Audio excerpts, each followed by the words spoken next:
जय भीम, नमो बुद्धाय साथियों।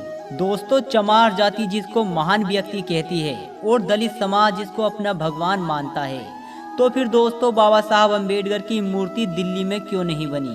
क्या कारण है इसका? जिसको सारा देश भगवान अपना मसीहा एक महान नायक के रूप में जानता है, उसी महान व्यक्ति की मूर्ति दिल्ली राजधानी में क्यों नहीं बनी? तो आइए दोस्तों जान लेते हैं इस सच्चाई के बारे में। दोस्तों, सभी नायकों की मूर्तियां दिल्ली में बनी हुई हैं। अंबेडकर की मूर्ति दिल्ली में क्यों नहीं बनी? दोस्तों, पंडित जवाहरलाल नेहरू रहने वाले उत्तर प्रदेश के इलाहाबाद के और उनकी मृत्यु हुई दिल्ली में और उनकी मूर्ति भी दिल्ली में बनी। सरदार वल्लभ भाई पटेल, उनका जन्म हुआ गुजरात में और उनकी मृत्यु दिल्ली में हुई, तो उनकी भी मूर्ति दिल्ली में ही बनी। अब दोस्तों हम बात करते हैं दलित समाज के मसीहा बाबा साहब डॉक्टर भीमराव अंबेडकर की। दोस्तों, जिस तरह से दोनों महान व्यक्तियों की मूर्ति दिल्ली में बनी गई हैं और उनकी मृत्यु भी दिल्ली में हुई थी, ठीक उसी प्रकार बाबा साहब अंबेडकर जी की भी मृत्यु दिल्ली में हुई थी।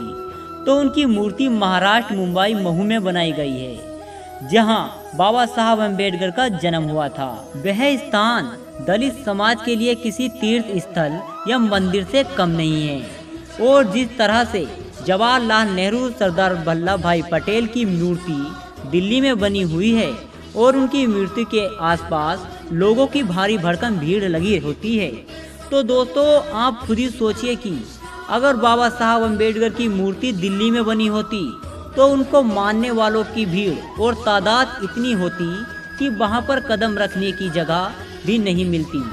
यही खेल तो रहा है राजनीति का। दोस्तों, बहुजन समाज, दलित समाज को दूसरे समाज और जाति के लोग चाहते ही नहीं है कि दलित समाज ऊपर उठे। जिस तरह 75 साल पहले दलित समाज अछूत था, आज भी अछूत और भेदभाव में जीता आ रहा है। पर बहुजन समाज की यह गलती है कि दलित समाज खुद भी नहीं जानता कि वो लोग क्या कर रहे हैं। अपने भगवान बाबा साहब अंबेडकर को मानने की वजह वह समाज और धर्म में घुसता जा रहा है। दोस्तों, दलित समाज भूल चुका है कि कभी प्राचीन काल में दलितों को भगवान की पूजा करने का भी अधिकार नहीं था। दोस्तों, आज के आधुनिक समाज में दूसरी जाति के लोग संविधान को पढ़कर अपने बच्चों को नौकरी पेशा विदेश में लगा रहे हैं। वहीं दूसरी ओर हमारा दलित समाज धर्म में घुसता जा रहा है। जागो दलितों जागो। दोस्तों, यह जानकारी आपको कैसी लगी हमें कमेंट करके जरूर बताएं। जय भीम, जय भारत।